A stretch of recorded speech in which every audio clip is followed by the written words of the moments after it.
राजस्थान इतिहास के पन्नों में अनेक प्रेम कथाओं का वर्णन मिलता है, लेकिन आज मैं आपको महेंद्र और मूमल की वह सच्ची कहानी सुनाने जा रहा हूं, जिसको सुनकर कई दिनों तक इस कहानी को आप भूल नहीं पाओगे। यह कहानी राजस्थान ही नहीं, पूरे भारत में वर्णित प्रेम कहानियों में से सबसे अधिक प्रसिद्ध कहानी है। तो आप इस वीडियो में आखिर तक इस सच्ची कहानी में मेरे साथ बने रहिए। और यह वह सच्ची कहानी है जो आपके शरीर में सिरहन पैदा कर सकती है। नमस्कार दोस्तों, मैं जयपुर राजस्थान से रोहित चौधरी और आप देख रहे हैं महेंद्र और मूमल की कहानी। आप चैनल को अब भी सब्सक्राइब करने के साथ कमेंट बॉक्स में अपनी गांव या शहर का नाम जरूर लिखते जाएगा और इस सच्ची घटना को पूरा जरूर देखिएगा। इस कहानी की शुरुआत होती है राजस्थान में बसे अमरकोट से, जो वर्तमान में पाकिस्तान में स्थित है। उस वक्त दिसंबर कोट का शासक और राजकुमार महेंद्र, जो बड़ा ही पराक्रमी राजा होने के साथ दिखने में ऊंची लंबी कद काठी का सुंदर राजकुमार था, जिसके चेहरे पर सुंदरता का एक अलग ही तेज था। और इसी सुंदरता ने शायद इस कहानी को जन्म दिया, जो इतनी दुखदायक थी इसके बारे में लिखते वक्त शायद इतिहासकारों के भी आंखों में पानी आ गया होगा। दरअसल दोस्तों, एक दिन महेंद्र अपने बहनोई हमीर जडेजा, जो गुजरात का शासक था, उसके साथ शिकार पर जाता है। लेकिन आज महेंद्र ने ठान रखा था कि वह आज हिरण का शिकार करेंगे। तो हिरण की तलाश में महेंद्र और उसका बहनोई अमीर जडेजा निकल पड़ते हैं। अपने क्षेत्र में हिरण की तलाश करते करते अपने क्षेत्र से बहुत दूर निकल जाते हैं और राजस्थान के जैसलमेर तक पहुंच जाते हैं। तभी अचानक महेंद्र के बहनोई हमीर की नजर हिरण पर पड़ती है। महेंद्र और हमीर ने उसका शिकार करने के लिए एक तरकीब लगाई, लेकिन जैसे ही उसका शिकार करने लगे, वह हिरण अचानक ही वहां से भाग पड़ता है और महेंद्र और हमीर उसका पीछा करते हैं। और पीछा करते करते राजस्थान के जैसलमेर के लोक दरबार के पास काक नदी पर पहुंच जाते हैं, जहां हिरण काक नदी में कूद जाता है। महेंद्र कहता है, हिरण ने जल शरण ली है, अब इसका शिकार नहीं करेंगे। महेंद्र और हमीर उसका पीछा करते करते थक जाते हैं और उस नदी के किनारे एक पेड़ के नीचे बैठ जाते हैं। और अब अंधेरा भी होने लगा था। तो अब हमीर महेंद्र से कहता है, वह अपने क्षेत्र से बहुत दूर निकल आए हैं, तो उन्हें यहीं पर अपने खान पान की व्यवस्था करनी पड़ेगी। तभी महेंद्र और हमीर अपने आसपास कोई ठहरने की जगह ढूंढने लगते हैं। अचानक ही इस नदी के दूसरी ओर उन्हें एक खूबसूरत महल दिखाई देता है और अब वह दोनों नदी पार कर उस महल तक पहुंच जाते हैं, जहां उन्हें पता चलता है कि महल और किसी का नहीं बल्कि राजकुमारी मूमल का है, जिसकी खूबसूरती के चर्चे दूर दूर तक के क्षेत्र में फैले थे। वह इस महल के पास पहुंचते हैं तो देखते हैं कि महल गुलाब के फूलों से सजा हुआ है। भव्य इमारत, चारों तरफ पहरेदार, आसपास सेवक सेविकाएं खड़ी हैं और इसमें चारों तरफ रौनक छाई हुई है। इसके बाद महेंद्र महल के सेवकों को अपना परिचय बताता है और बताता है कि वह अमरकोट का राजकुमार महेंद्र है और उनके साथ यह गुजरात के शासक हमीर जडेजा है।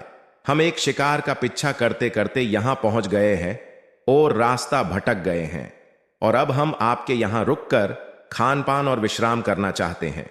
और उसके बाद दवारपाल उन्हें महल के अंदर ले जाते हैं और उनका खूब सत्कार किया जाता है। उनकी विश्राम की और खान पान की व्यवस्था की जाती है। अब महेंद्र और हमीर भोजन करने के पश्चात वहां से अमरकोट रवाना होने की तैयारी करते हैं। लेकिन जैसे ही वह जाने लगते हैं तो एक सेविका राजकुमारी का संदेश लेकर उनके पास पहुंचती है और कहती है कि राजकुमारी मूमल आपसे मिलना चाहती है, लेकिन एक साथ नहीं, एक एक कर। तभी राजकुमार महेंद्र अपने बहनोई हमीर से कहता है कि आप बड़े हो तो राजकुमारी से मिलने पहले आप जाइए। हमीर राजकुमारी से मिलने के लिए उसके कक्ष की ओर जाने लगता है, जिस कक्ष में मूमल रहती है। हमीर को कक्ष का रास्ता बड़ा ही विचित्र लगता है। अब हमीर जैसे ही कक्ष की ओर थोड़ा आगे बढ़ता है तो वह देखता है कि सामने उसे बाघ, शेर और मगरमच्छ जैसे अनेक खतरनाक जानवर थे। और यह देखते ही हमीर तुरंत ही वापस आ जाता है और आकर महेंद्र को बताता है कि यह कैसी विचित्र राजकुमारी है, जिसने अपने पहरेदार के रूप में खतरनाक जानवरों को रख रखा है। यह सुनते ही तुरंत महेंद्र कहता है कि मैं जाऊंगा उस राजकुमारी से मिलने जिसने अपनी सुरक्षा के लिए इन खतरनाक जानवरों को रखे हुए है। और इतना कहकर महेंद्र हाथ में तलवार लिए राजकुमारी मूमल के कक्ष की ओर जाने लगता है। और वह जैसे ही कक्ष के पास पहुंचा तो सामने एक शेर को देखा है और अपनी तलवार से उसे शेर की गर्दन धड़ से अलग कर देता है। और गर्दन अलग होते ही महेंद्र को पता चलता है यह सब असली नहीं, यह तो कला करती है और ये मोम के बने हुए हैं, लेकिन देखने पर असली प्रतीत होते हैं। महेंद्र सोचता है कि राजकुमारी उनकी परीक्षा ले रही है।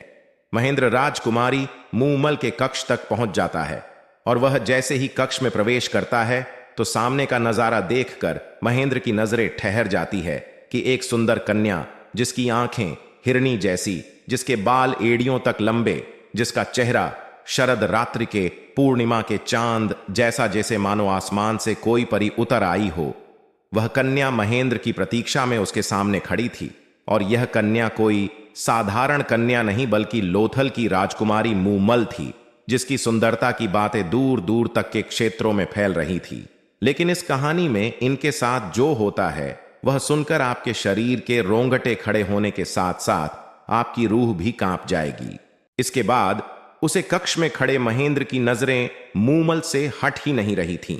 वह उसे देखकर अभिभूत हो जाता है। मूमल भी महेंद्र के ऊंचे कद काठी के सुंदर नव युवक को देखकर उससे आकर्षित हो जाती है और पहले ही मुलाकात में दोनों को आपस में प्रेम हो जाता है। और इसके बाद मूमल और महेंद्र बातें करने लगते हैं। मूमल और महेंद्र बातों में इतना खो जाते हैं कि उन्हें पता ही नहीं चलता कि कब रात बीत गई। वहां हमीर को महेंद्र की फिक्र हो रही होती है। हमीर बार बार वहां के नौकरों से पूछता कि महेंद्र ठीक है। अब अगली सुबह जब महेंद्र राजकुमारी मूमल से अमरकोट जाने की इजाजत मांगता है तो मूमल महेंद्र को रोकती है। महेंद्र के सामने अपने विवाह का प्रस्ताव रख देती है और इतना सुनते ही महेंद्र कहता है कि वह इस प्रस्ताव को स्वीकार नहीं कर सकता है और कहता है कि मेरे पहले से ही 6 रानियां हैं, लेकिन अब भी दोनों एक दूसरे से बिछड़ना नहीं चाहते थे। मूमल कहती है कि आप एक शर्त पर यहां से जा सकते हो। महेंद्र पूछता है कि क्या है वो शर्त। मूमल ने कहा कि आपको हर रोज मुझसे मिलने आना होगा। तो महेंद्र राजकुमारी मूमल की यह शर्त स्वीकार कर लेता है और इस शर्त को स्वीकार करके हमीर जडेजा के साथ अमरकोट के लिए रवाना हो जाता है। लेकिन हम अमरकोट आने के पश्चात महेंद्र को हर जगह राजकुमारी मूमल ही दिखाई देने लगती है, लेकिन उसे अंदर ही अंदर एक चिंता भी सता रही थी कि आखिर कैसे वह हर रोज इतने कम समय में अमरकोट से मिलो की दूरी तय करेगा। लेकिन उसने राजकुमारी मूमल को वचन दे दिया था तो वह उस वचन को भी नहीं तोड़ सकता था। और इसी चिंता के साथ वह पहुंच जाता है एक ऊंट पालक के पास और उससे कहता है कि क्या कोई ऐसा ऊंट है जो सयाम डलने के बाद उसे जैसलमेर लोधारवा पहुंचा दे और सुबह होने से पहले वापस अमरकोट छोड़ दे। इसके बाद उटपालक राजकुमार महेंद्र को अपना सबसे तेज चलने वाला चितल नमक ऊंट दे देता है। अब रोज रात को चितल पर सवार होकर महेंद्र मूमल के पास मिलने जाता और सुबह होते ही वापस अमरकोट पहुंच जाता और लगभग 7-8 महीने तक ऐसा ही सिलसिला चलता रहा। रोज रात महेंद्र मूमल के पास जाता और सुबह होने से पहले ही अमरकोट पहुंच जाता और अपने कक्ष में बिना किसी को बताए जाकर सो जाता। अब दोस्तों, धीरे धीरे महेंद्र की सभी रानियों को शक होने लगता है।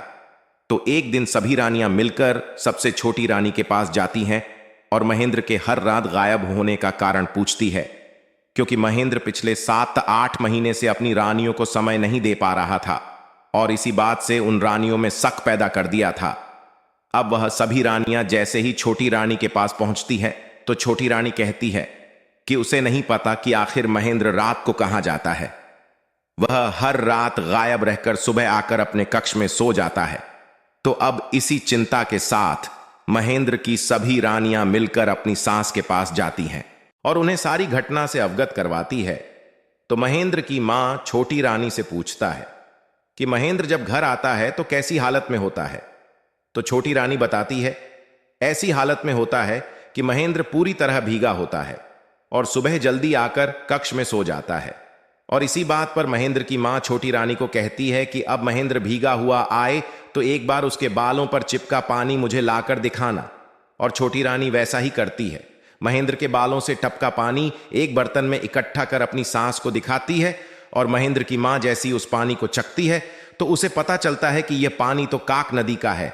अब महेंद्र की मां को सब समझ में आ जाता है कि उसका बेटा रोज रात उस क्षेत्र की सबसे खूबसूरत राजकुमारी मूमल के पास जाता है जिसका महल नदी के किनारे है। और अब वह बात महेंद्र की रानियां को पता चलती है तो वह महेंद्र को मूमल से मिलने से रोकने के लिए एक तरकीब लगाती है और वह उस ऊंट को जहर दे देती है जिस पर राजकुमार महेंद्र मूमल से मिलने जाता था। अब वह उठ उस जहर से मरता तो नहीं है परंतु बीमार पड़ जाता है। अगली शाम जब महेंद्र चीतल के पास जाता है तो वह देखता है कि उसका चीतल बीमार है, उससे उठा नहीं जा रहा। और यह देखकर महेंद्र चिंतित होता है और वह सच में पड़ जाता है कि अब वह मूमल के पास कैसे जाएगा। और इसी चिंता के साथ एक बार फिर वह इस ऊंट पालक के पास जाता है और वह ऊंट पालक के पास जाकर चीतल जैसे ही ऊंट की मांग करता है जो उसे चीतल की भांति लोदरवा पहुंचा दे और उसी रात वापस उसे अमरकोट छोड़ दे। और यह सुनकर ऊंट पालक महेंद्र से चितल जैसा ही ऊंट तो नहीं पर इसकी जैसी रफ्तार वाली ऊंटनी के बारे में बताता है जो उसे उसी रफ्तार के साथ लोदरवा पहुंचाकर एक ही रात में वापस अमरकोट ले आएगी। लेकिन कहा कि एक बात का ध्यान रखना कि अगर गलती से भी इस पर चाबुक से वार किया गया तो यह आपको रेगिस्तान में भटका सकती है। तो महेंद्र शर्त मानकर उस ऊंटनी को ले जाता है और उसी रात उसे ऊंटनी पर सवार होकर अमरकोट से लोदवा के लिए निकल पड़ता है। लेकिन दोस्तों, रास्ते में महेंद्र मूमल से मिलने की जल्दबाजी में गलती से उस ऊंटनी पर चाबुक से वार कर देता है और वार करते ही ऊंटनी चमक जाती है और उसे रास्ते से भटका देता है। उस तरफ मूमल अपनी सखियों के साथ बैठी महेंद्र का इंतजार कर रही थी। तभी मूमल की बहन सुमन अपनी बहन का मन बहलाने के लिए पुरुष का रूप धारण कर लेती है और दोनों बहनें खेलते खेलते एक साथ ही सो जाती हैं। लेकिन दोस्तों, सुमन ने अपनी बहन के साथ सोते वक्त पुरुष की वेशभूषा नहीं उतरी और वह उन्हीं वस्त्रों को पहनकर अपनी बहन मूमल के साथ सो जाती है। और उधर महेंद्र जैसे तैसे उस ऊंटनी को काबू करके राजकुमारी मूमल के महल के बाहर पहुंचता है। लेकिन महेंद्र को देर हो जाती है। वह रात के तीसरे पहर पहुंचता है और सीधा राजकुमारी के कक्ष की ओर जाता है। और वह जैसे ही मूमल के कक्ष में प्रवेश करता है तो उसके पैरों के नीचे से जमीन खिसक जाती है। वह सामने का मंजर देखकर हक्का बक्का रह जाता है। वह देखता है कि राजकुमारी मूमल किसी पुरुष के साथ सो रही थी और यह दृश्य देखकर महेंद्र के हाथ से चाबुक वहीं दरवाजे पर गिर जाती है। लेकिन दोस्तों, मूमल के साथ कोई पुरुष नहीं बल्कि पुरुष का बेस धारण किए उसकी बहन सुमन सो रही थी। लेकिन महेंद्र को कहां पता था कि यह तो उसकी बहन सुमन है। महेंद्र तो कक्ष के दरवाजे के पास खड़ा यह दृश्य देखकर बहुत दुखी होता है और अब वह पूरी तरह से टूट जाता है और तुरंत से बिना मुलाकात किए अमरकोट की ओर रवाना हो जाता है। अब सुबह जब मूमल उठती है तो वह अपने कक्ष के बाहर महेंद्र का चाबुक देखती है और अचानक चौंकती है कि रात को महेंद्र आया तो था लेकिन बिना मिले वापस कैसे चला गया। तो मूमल को लगा रात शायद महेंद्र सुमन को कोई पुरुष समझ बैठा था जिस वजह से शायद वह नाराज होकर उससे मिले बगैर चला गया। और अब इधर अमरकोट पहुंचने के बाद महेंद्र के मन में मूमल के प्रतिहीन भावना पैदा हो गई। वह जितना मूमल से प्रेम करता था उतनी ही नफरत करने लगा था और धीरे धीरे उसकी नफरत इतनी बढ़ गई और महेंद्र ने अब ठान लिया कि वह अब कभी मूमल से नहीं मिलेगा। लेकिन दोस्तों, आगे जो इनके साथ होता है वह बड़ा ही भयानक था, बाद ही दुखदायक था। अब इधर मूमल महेंद्र के इंतजार में महल के दरवाजे पर अपनी नजरें बिछाई, महेंद्र का इंतजार करती। लेकिन महेंद्र उस दिन के बाद कभी भी महेंद्र लोदरवा नहीं पहुंचा और अपनी रानियां के साथ अमरकोट में समय व्यतीत करने लगा। अब धीरे धीरे समय बीतता है लेकिन अब भी मूमल महेंद्र का इंतजार कर रही थी और मूमल की इसी चिंता के चलते है उसकी खूबसूरती निहाल होती गई। अब इसमें कई बार मूमल राजकुमार महेंद्र को खत भेजे लेकिन यह खत कभी महेंद्र तक पहुंच ही नहीं पाया। यह खत महेंद्र की रानियां तक ही सीमित हो गए। अब काफी समय बीतने के पश्चात राजकुमारी मूमल के सब्र की सीमा टूट जाती है और इसी के चलते राजकुमारी मूमल अपने कुछ सेवकों के साथ अमरकोट की ओर प्रस्थान करती है महेंद्र से मिलने के लिए। और अब मूमल अमरकोट महेंद्र के महल के बाहर पहुंच जाती है और अपना पैगाम महेंद्र तक पहुंचाती है कि लोदरवा की राजकुमारी मूमल उनसे मिलने खुद आई है। महेंद्र तक यह पैगाम पहुंचता है, लेकिन महेंद्र को अब भी मूमल से नाराजगी थी, जिसके चलते महेंद्र पैगाम भिजवाता है कि महेंद्र का स्वास्थ्य खराब होने के कारण वह राजकुमारी मूमल से नहीं मिल सकता है।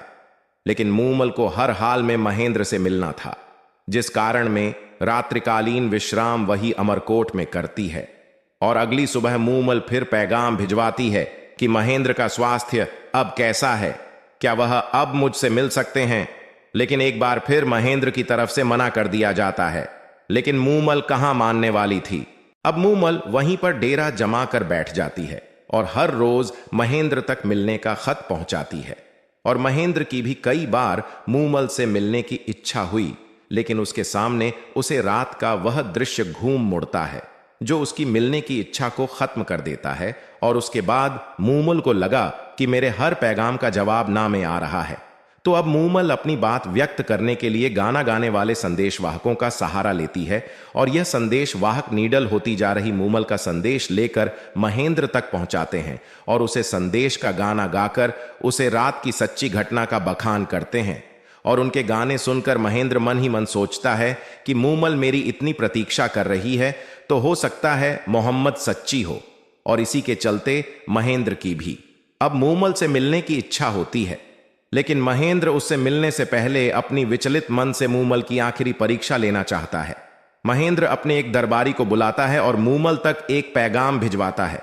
महेंद्र दरबारी से कहता है कि तुम राजकुमारी मूमल को जाकर बोलो कि रात को महेंद्र को काले नाग ने डस लिया है, जिसके चलते महेंद्र की मृत्यु हो गई है। और अब अगली ही सुबह महेंद्र का दरबारी रोता हुआ भागकर उसे स्थान पर पहुंचता है जहां पर मूमल डेरा लगाए बैठी थी।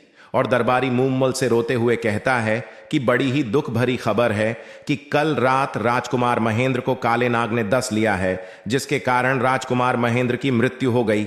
और जैसे ही यह शब्द राजकुमारी मूमल के कानों में पड़ते हैं, वैसे ही राजकुमारी मूमल, जो अपनी खूबसूरती और हंसमुख स्वभाव के कारण पूरे क्षेत्र में प्रसिद्ध थी, वह यह बात सुनते ही जमीन पर गिर जाती है। और राजकुमारी मूमल को यह खबर सुनकर इतना बड़ा धक्का लगता है कि राजकुमारी मूमल वहीं पर अपने प्राण त्याग देती है। और दोस्तों, यह बड़ा ही दुखदायक था और वहां आसपास खड़े लोगों की आंखों में आंसू आ जाते हैं। और इसके बाद जब महेंद्र तक यह खबर पहुंचती है कि राजकुमारी मूमल, जो आपसे इतना प्रेम करती थी, उसको जब आपकी मौत की खबर लगी तो वहीं पर उसने अपने प्राण त्याग दिए। तो दोस्तों, यह खबर सुनकर राजकुमार महेंद्र को भी सदमा लगता है कि उसकी एक परीक्षा के चलते उसको अपने प्राणों से भी ज्यादा चाहने वाली राजकुमारी मूमल ने अपने प्राण त्याग दिए। तो यह सोच सोचकर राजकुमार महेंद्र भी मूमल के लिए पागल हो जाता है। और पागल होने के कारण कुछ समय में राजकुमार महेंद्र भी मूमल की याद में अपने प्राण त्याग देता है। तो दोस्तों, यह थी राजस्थान की वह सच्ची प्रेम कथा, जिसको वर्णन करते वक्त शायद इतिहासकारों की भी आंखें नम हो गई होगी। और दोस्तों, आज महेंद्र और मूमल की दुख भरी प्रेम कहानी जैसलमेर के लोगों को मूमल महल की दीवारें आज भी बयां करती हैं। तो दोस्तों, मिलता हूं एक नई कहानी के साथ। तब तक के लिए अपना ख्याल रखिएगा और अपने चैनल को अभी सब्सक्राइब करने के साथ कमेंट बॉक्स में अपने गांव या शहर का नाम लिखकर अपने विचार जरूर लिखिएगा। धन्यवाद।